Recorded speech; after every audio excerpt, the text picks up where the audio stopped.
पसंद की शादी करने वाली लड़की को रस्सियों से बांधकर और पेट्रोल छिड़क कर किसने आग लगाई? लड़की उस वक्त किस से मदद मांगती रही और कत्ल में मुलव्विस मुल्जिमों का पुलिस ने कैसे सुराग लगाया? जानिए साबिक इंस्पेक्टर शेख हम्माद की जुबानी।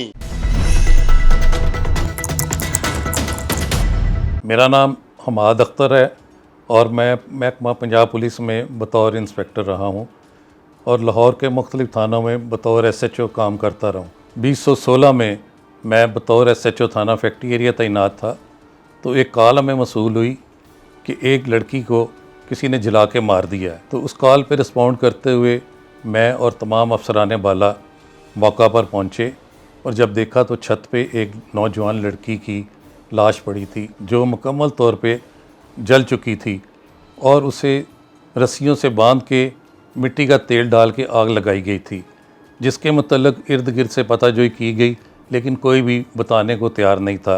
लेकिन जो पुलिस का अपना तरीक़ाकार है उसके मुताबिक चलते हुए जब हमने पताजोई की तो मालूम ये हुआ कि 8-10 दिन कबल इस लड़की ने अपनी पसंद की शादी की थी और उसकी वालदा उसे ये कह के घर ले आई कि मैं इसे अच्छे तरीके से रुखसत कर दूंगी ताकि बरादरी में मेरी नाक ना कटे। और इसी दौरान ये वकूआ हो गया तो जिसके लिए तमाम टीमें मुकर्रर हो गईं और हम इसके पीछे पड़ गए कि पता चले आखिर किसने इसको जलाया है।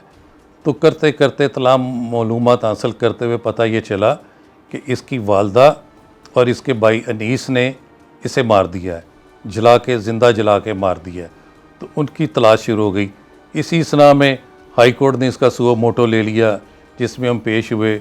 उन्होंने उस वक्त के एडिशनल IG खुदा बख्श अबू बकर साहब के पास ये इंक्वायरी भी लगा दी और उनकी सुपरविजन भी लगा दी, जो इंतहाई सख्त गिर अफसर थे।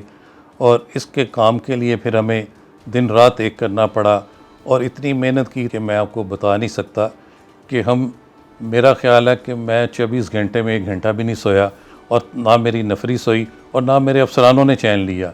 हर आधे घंटे बाद तमाम रिपोर्ट हर अफसरान को देता रहा और इतनी हमने मेहनत करके इसमें कोई तकरीबन 115 बंदे हमने शामिल तफ्तीश किए, जो इसका कोई भी रिश्तेदार जहाँ से भी पता चलता कि फ़लाँ के पास होंगे फ़लाँ के पास होंगे, फ़ौरन उसको हम ले आते और उसे तफ्तीश जारी करते। हमारी मेहनत का रब ने हमें सिला दिया और हमने लड़की की वालदा को पकड़ लिया एक घर से। तो जब उससे सारी तफ्तीश की लेडीज़ पुलिस के ज़रिए तो पता चला कि वालदा ने और उसके बेटे अनीस ने दोनों ने मिलकर इसे बहाने के साथ छत पे ले जा के रस्सियों से बांध के जला के मार दिया है। और उसका जो भाई है अनीस वो मफरूर था।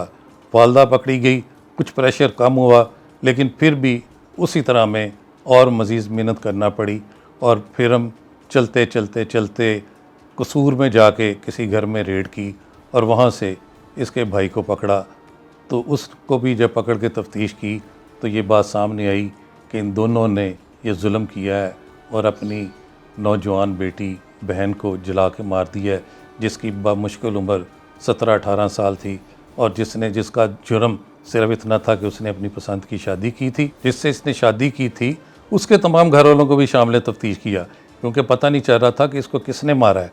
तो उसको तमाम घर वाले वालिदैन लड़के को और उनसे भी हम तफ्तीश करते रहे कि आप लोगों ने इसे जलाया, आप लोगों ने इसे मारा है। उसकी वालदा भेज नहीं रही होगी, लेकिन नहीं, ऐसी कोई बात नहीं क्लियर हुई।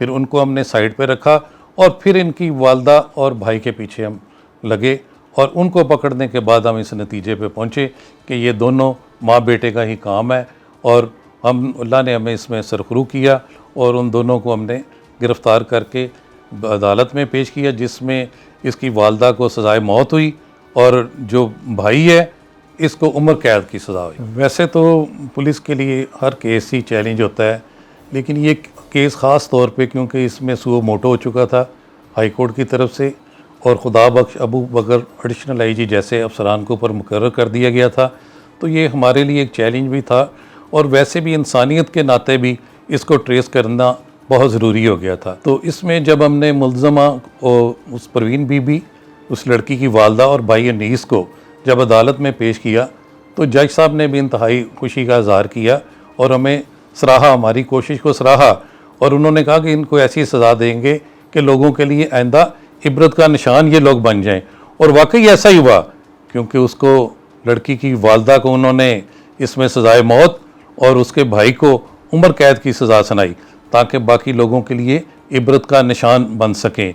तो खुदारा अब भी कुछ अल्लाह से डरें और देखें ये जहालत का दौर नहीं है। अपनी बच्चियों को इस तरह मत जलाएं।